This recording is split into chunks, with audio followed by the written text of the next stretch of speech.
Uhum. Entendeu? Hoje está na minha frente aí. Ficar a minha vida e a sua vida. Eu quero convidar você, aonde quer que você esteja, aonde quer, minha irmã, meu irmão, que você esteja, pega a sua Bíblia, abra sua Bíblia, vamos estudar juntos. A palavra de Cristo é isso. Eu estava ouvindo esse louvor, parece que essa jovem que louva é uma freira. Agora a pergunta, ela está louvando para Deus, ela não está louvando para a igreja. Ela está louvando para Deus. Então eu fico muito feliz por ouvir um louvor tão abençoado como nós acabamos de ouvir agora.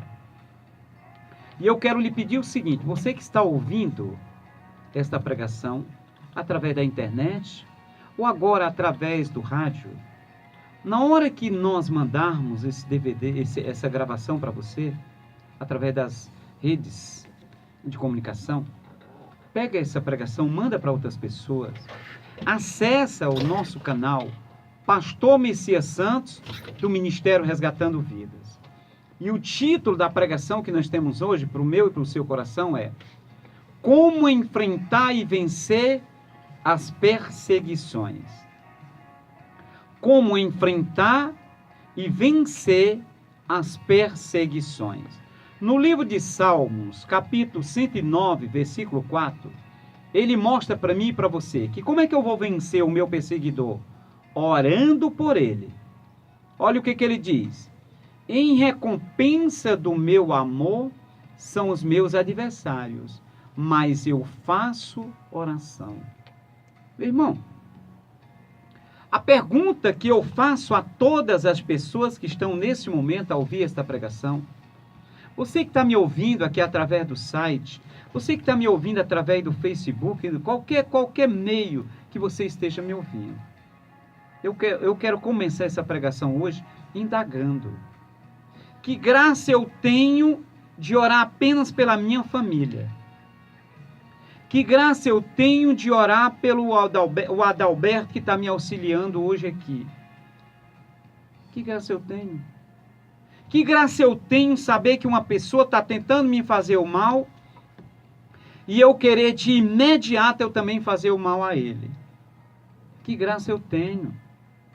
Eu tenho verdadeiramente, é como Davi está mandando, como Davi está nos ensinando, que nós temos que vencer a perseguição com oração, confiando no Deus que fez os céus e a terra. Confiando no Deus que pode todas as coisas. Confiando no Deus que é digno de toda honra e de toda glória. O que nós estamos vendo hoje? O que nós estamos vendo hoje? É pastor brigando com pastor. É bispo brigando com bispo. É placa de igreja brigando com placa de igreja. Será que isso agrada a Deus? Será que isso está colocando Deus em primeiro lugar? O que nós estamos vendo, meu irmão? Eu me entristeço muito. Eu, como pregador da palavra de Deus, me entristeço muito. Eu estava ontem ouvindo um vídeo, eu não me recordo aqui o nome do rapaz que estava lá falando no vídeo. E ele dizia que saiu das igrejas, porque a igreja que ele entrava, ele dava ideia para que a igreja viesse verdadeiramente andar na palavra do Senhor. E um ponto que ele tocava era a arrecadação da igreja.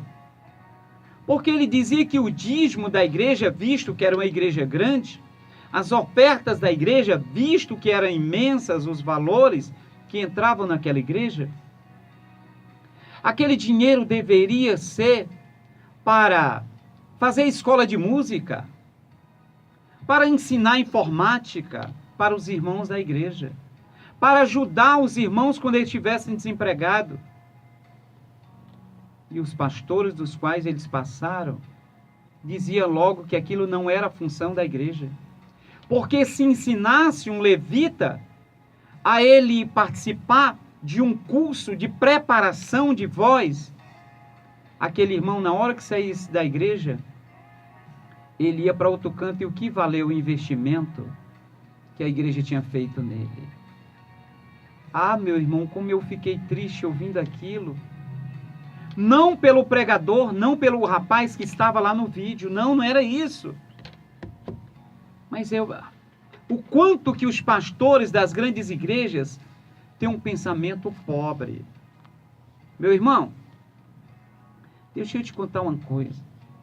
Vai ver que há 15 anos atrás, eu não tinha formação na profissão que eu tenho. E um dia eu peguei uma casa aqui em Fortaleza, e um corretor passou lá e viu minha placa, e viu que eu não era credenciado. Aí ele ligou para o conselho dos corretores e me denunciou. Um dia eu estou lá mostrando a casa, quando pensei que não, chegou a fiscalização do CRES. Na hora que eles chegaram, já chegaram tentando me atuar.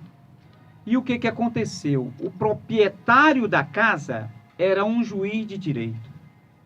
O proprietário da casa que eu estava vendendo era um juiz de direito. Ele só olhou para o pessoal, os fiscais do CRES, e disse o seguinte: a casa é minha. Eu coloco na mão de quem eu quero. A questão dele não ser credenciado, ele não chegou aqui mentindo para mim, ele me falou a verdade. E aquilo, naquele momento, eu fiquei assim, eu sou meio pavio curto na hora de agir. Eu quis descer a mão nos fiscais dos CRES, pela maneira como eles chegaram. Pela maneira. Não é porque eles estavam tentando me atuar, não era isso. Mas foi a maneira como eles chegaram. E um deles, dos fiscais, olhou para mim e disse: olha, a gente já tem visto quantas vezes anúncio de qualidade que o senhor coloca. Mas procure se legalizar. Procure verdadeiramente, para que mais tarde a gente não tenha que lhe barrar. E eu, naquele tempo, eu era leigo na situação. Eu digo: e aonde é que eu faço? Eles me deram o endereço direitinho. Eu fui lá, me inscrevi. Graças a Deus me informei. Ainda hoje eu sou grato a esse fiscal. Ainda hoje eu sou grato a esse fiscal. Por que eu sou grato a ele? Ele não me deu R$1 para me pagar o meu curso, a minha formação. Mas ele me colocou no caminho que eu deveria seguir para que hoje eu possa trabalhar em todo o Brasil. A pergunta que eu faço aos pastores: por que não? Por que a igreja tem condição? Por que a igreja verdadeiramente não pode fazer o social na vida dos irmãos da igreja? Por que a igreja não pode? Por que a igreja apenas tem que receber o dízimo e as ofertas e os pastores investir apenas em carros importados para ele? Apenas os seus filhos estudarem nas melhores faculdades e os irmãos da igreja, os filhos deles, estudarem na escola pública, que muitas vezes não vale quase nada. Mas o dinheiro da igreja é exatamente para isso. Pastores, é só os senhores olhar, pastores, lá no livro de Atos, capítulo 5. Os senhores vão ver, pastores, para que é verdadeiramente o dízimo e as ofertas das igrejas. Não é para a família pastoral estar engordando as suas contas financeiras. É para ajudar os irmãos da igreja. É exatamente para isso. E aquele rapaz que estava falando no YouTube, se tudo aquilo que ele falou for verdade, ele está plenamente correto. A arrecadação da igreja não é para o que nós estamos vendo hoje. Pastor, mas o senhor é pastor. Eu digo: é por isso que eu estou falando. Porque eu não faço igual aos outros. Eu não fico o tempo todo arrancando a gordura da ovelha. O meu dever é pregar a palavra. O meu dever é pregar a palavra do nosso Senhor Jesus Cristo. Mas quando rapazes como aquele, senhores como aquele, falam, eles começam a ser perseguidos. Eu tenho pedido a Deus todos os dias: manda homens e mulheres para o Ministério Resgatando Vidas. Pessoas que me ajudem verdadeiramente a ganhar vidas preciosas. No livro de Salmos, capítulo 119, versículo 51, o salmista, ele diz o seguinte: os soberbos zombaram grandemente de mim, contudo, não me desviei da tua lei. Meu irmão, como é que você vai vencer os perseguidores? Não é se afastando da presença de Deus. Não é isso. Você vai vencer os seus perseguidores espirituais buscando a cada dia mais a presença do Deus que fez os céus e a terra. O salmista está dizendo aqui para mim e para você: os soberbos zombaram grandemente de mim. Com tudo isso, não me desviei da presença do Senhor. Está sendo perseguido, meu irmão? Está sendo perseguido, minha irmã? Coloque a sua vida no altar de Deus. Os seus perseguidores, a perseguição dele não é contra você quando você está com a sua vida no altar. A perseguição é contra o próprio Deus.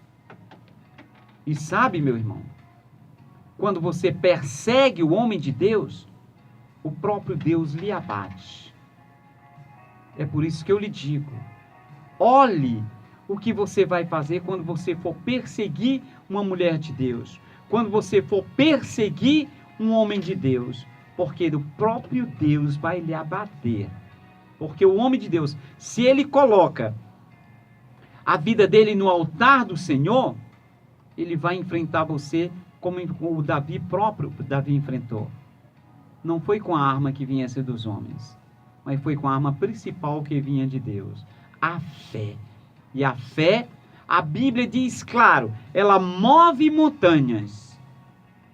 Acredite, minha irmã. Acredite, meu irmão. Eu não sei quais são as perseguições que estão lhe fazendo, mas uma coisa eu posso te dizer: acredita no Deus que fez os céus e a terra. Acredita. Ele pode, quer e vai te dar vitória quando você depositar sua confiança exclusivamente nele, o Deus que pode todas as coisas. Acredite. No livro de Salmos 119, versículo 71, ele diz o seguinte: foi-me bem ter sido afligido, para que aprendesse os teus estatutos. Meu irmão, é na perseguição, é nas dificuldades, é nos conflitos que nós aprendemos a buscar o Senhor. É nos conflitos, são nas perseguições que nós aprendemos a colocar nossa vida na mão do Deus que fez os céus e a terra. Tudo está dando errado? Os perseguidores estão lhe alcançando? Estão? Estão, pastor. Não se preocupe não. Essa perseguição lhe ensina a buscar a Deus. Eu não sei quais são as dificuldades que você está vivendo. Eu não sei, minha irmã, quais são os transtornos que você está enfrentando. Mas uma coisa eu posso te dizer: esse transtorno não é para o seu fim. É para que você busque cada vez mais a presença de Deus. É para que você venha a cada dia entrar na presença de Deus e confiar exclusivamente nele. Para de confiar no homem. Para de confiar no ser humano. Para de colocar a tua confiança exclusivamente no homem. Às vezes a mulher confia muito mais no marido do que em Deus. Às vezes o homem confia muito mais na mulher do que em Deus.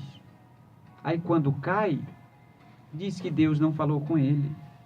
Deus falou, meu irmão. Deus falou. Eu aprendo muito com o rei Davi, quando ele fala lá no Salmo 40, versículo 1, quando ele diz o seguinte: esperei com paciência no Senhor. Ele inclinou-se para mim e ouviu o meu clamor. Na sua dificuldade, clame a Deus. Ainda que todo ser humano não venha te ouvir, mas o Deus de Abraão, o Deus de Isaque, o Deus de Jacó, ele vem em teu socorro. Ele só quer, minha irmã, que você o busque. Ele só quer que você acredite nele. Ele só quer que você venha dar o melhor para ele. E dar o melhor para Deus não é esse engano que está acontecendo dentro das igrejas evangélicas. Inclusive, hoje esses enganos não é apenas da igreja evangélica. Se você ligar também nos canais de televisão que a igreja católica está apresentando, o engano também está lá. Quantas vezes eu tenho visto, quantas vezes nas emissoras de rádio, nas emissoras de TV da igreja católica, quantos padres, sei lá quem são, ele falando que eu dar o meu melhor, eu também levar o dinheiro e colocar na obra de Deus. Não é isso. Não é isso. Dar o meu melhor para Deus, meu irmão, é eu colocar minha vida nas mãos do Deus que fez os céus e a terra. A Bíblia diz, claro, lá no livro de Malaquias, no capítulo 3, a partir do versículo 10, ele diz o seguinte, ele ensina para nós o que nós temos que dar. Ele diz: trazei os dízimos e as ofertas à casa do tesouro, para que haja mantimento na minha casa, e depois fazei prova de mim, se eu não abrirei as portas e as comportas dos céus, e derramar sobre vós uma grande bênção. O que ele está dizendo para mim e para você? Se eu sou fiel com Deus, é eu que decido levar o meu dízimo. Não é os pastores estar induzindo as pessoas a levar dízimo para a igreja. Sabe por quê? Porque esse cara ele vai dizimar não pelo prazer que ele tenha de dizimar, mas ele vai dizimar pela obrigação que o pastor está obrigando. É isso, meu irmão. É isso. Eu comparo muito hoje o que os pastores pregam para ensinar as pessoas a serem dizimistas com o tempo dos coronéis. O cara namorava a menina engravidava de outra pessoa, o pai da menina chegava, pegava um manezinho qualquer ali e dizia o seguinte: você vai casar com ela. Você vai casar porque eu quero que você case com ela. O cara casava por amor? O cara casava por fidelidade? Não, meu irmão, não era isso. Da mesma maneira é hoje. O dizimista tem que trazer, está na Bíblia, eu não discuto aqui. Mas Deus também não está obrigando a ele, não. Deus não está obrigando.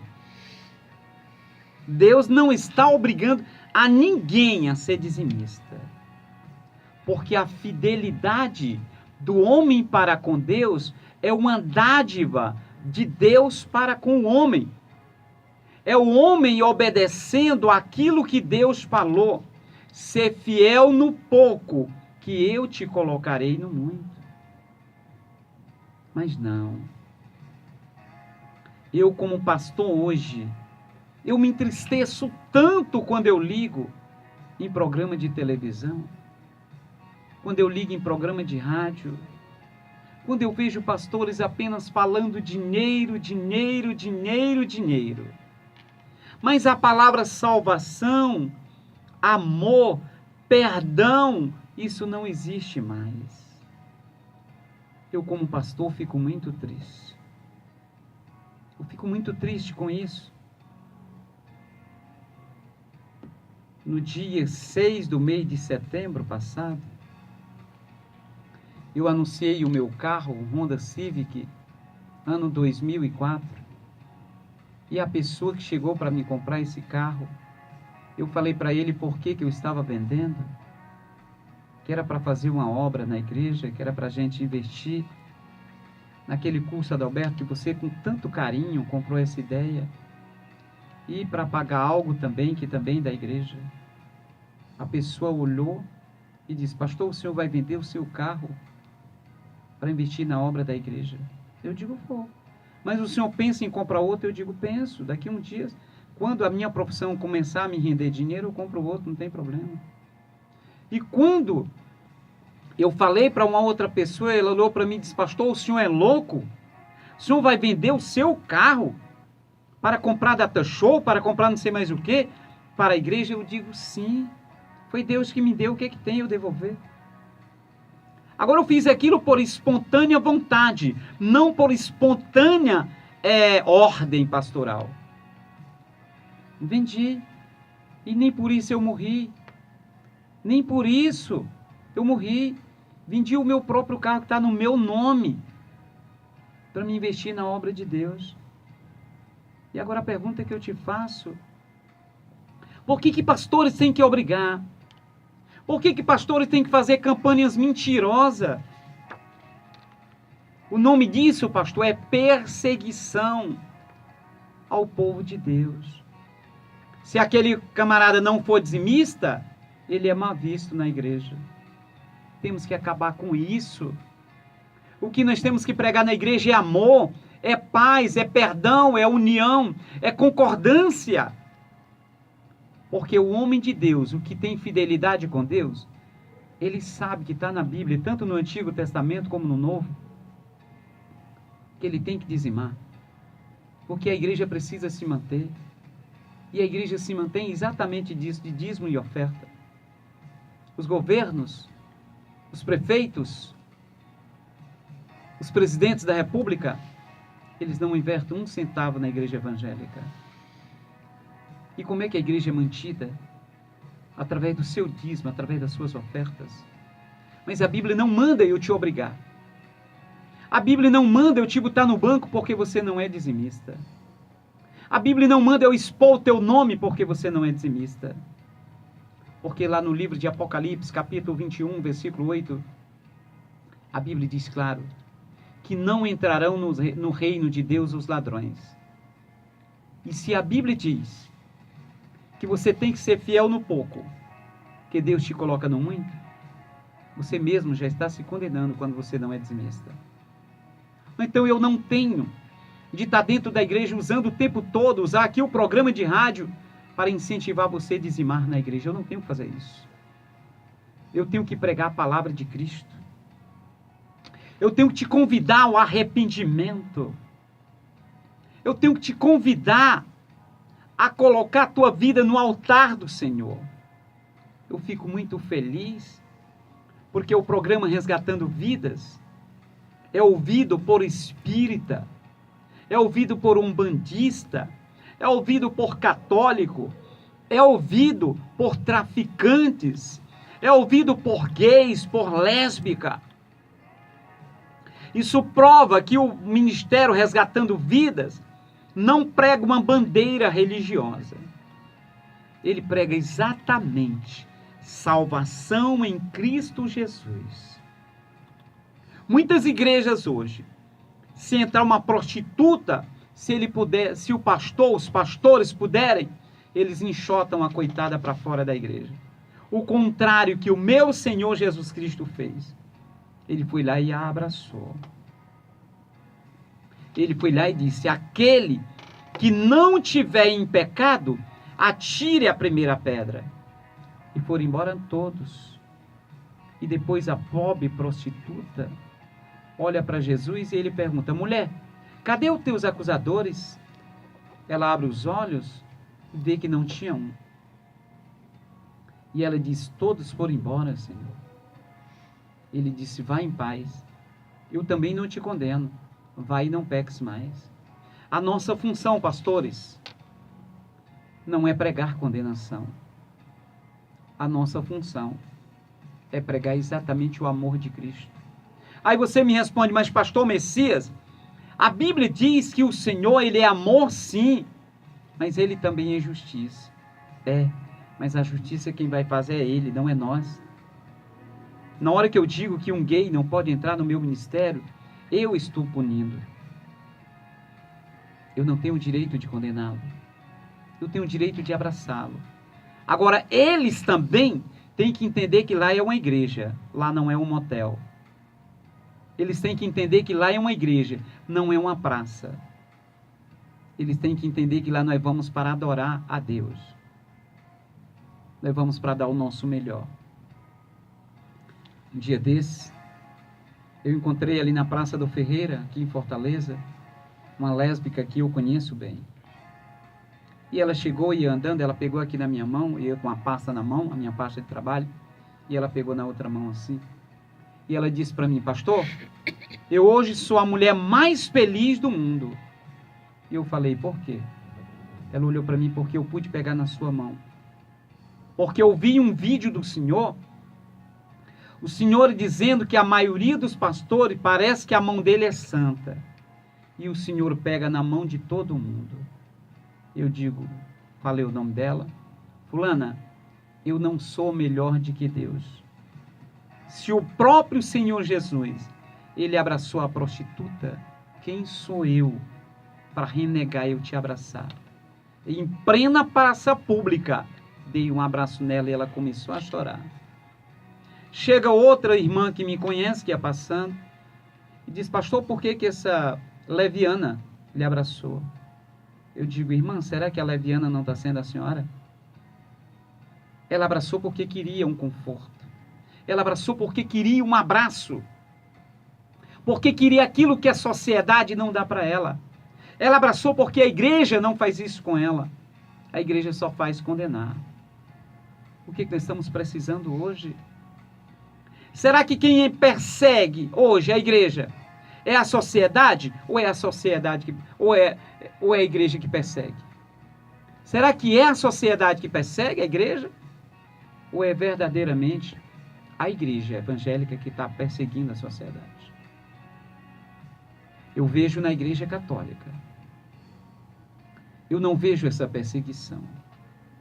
Entra todo mundo, desde que ele respeite o local que ele está. Mas na igreja evangélica hoje, eu estou falando aqui como pastor, eu não vejo verdadeiramente a igreja abrindo as portas para as pessoas que precisam da palavra do Senhor. Se ele chega numa Hilux, ele pode ser o gay, ele pode ser a lésbica, ele pode ser o que ele for. Ele é bem recebido pelo que ele anda, uma Hilux. Agora, se ele chega com a pobre de uma chinelinha de dedo, ele não entra nem na calçada, porque ele já é visto com os olhos torcidos. Ah, meu irmão, como eu me entristeço por isso. Como eu me entristeço. Como o Senhor Jesus, que deu a vida, João capítulo 3, verso 16, porque Deus amou o mundo, ele falou o mundo, de tal maneira que deu o seu Filho único para que todos aqueles que nele crê não pereçam, mas tenham a vida eterna.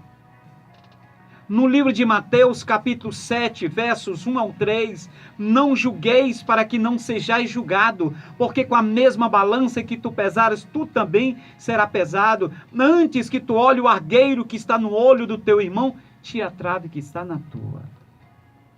Por que eu tenho que julgar quem tem que entrar na igreja?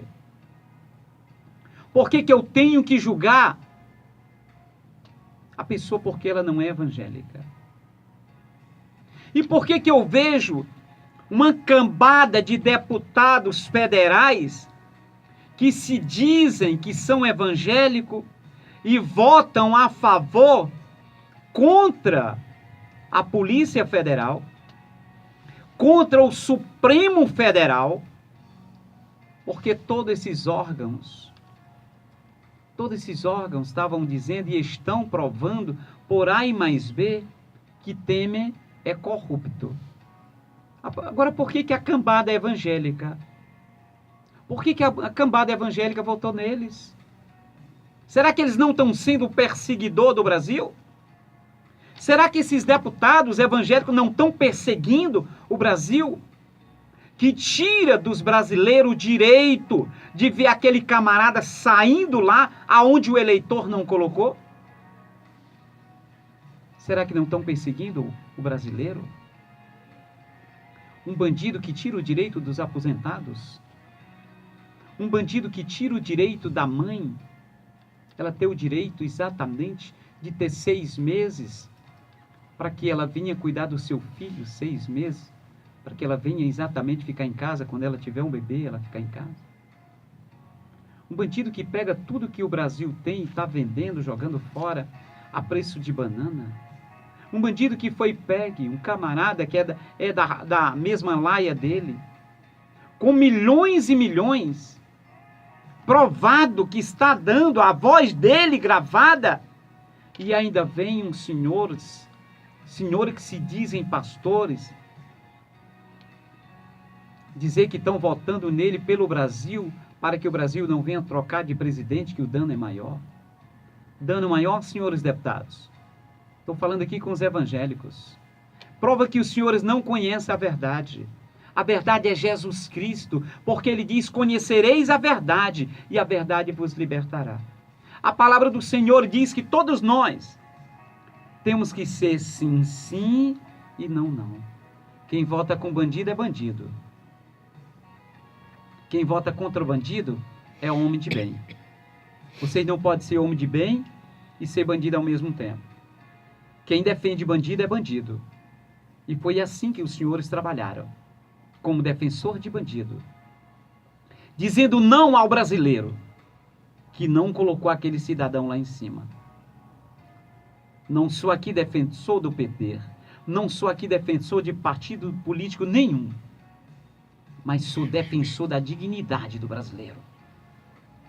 E vocês são hoje perseguidores do brasileiro. Eu me envergonho. Se vocês tinham vergonha na cara, quando vocês chegarem na igreja que vocês congregam, você pegar na mão de uma pessoa e dizer: a paz do Senhor Jesus.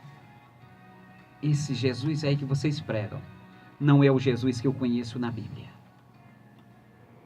Esse Jesus, bancada evangélica, a maioria que votou a favor e contra a investigação daquele bandido que está lá no comando do Brasil. Esse Jesus que vocês falaram não é o Jesus que eu prego.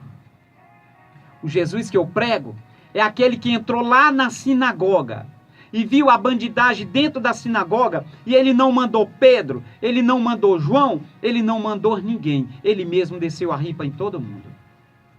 Esse é o Jesus que eu prego. Vocês tiveram uma grande oportunidade de mostrar que o Evangelho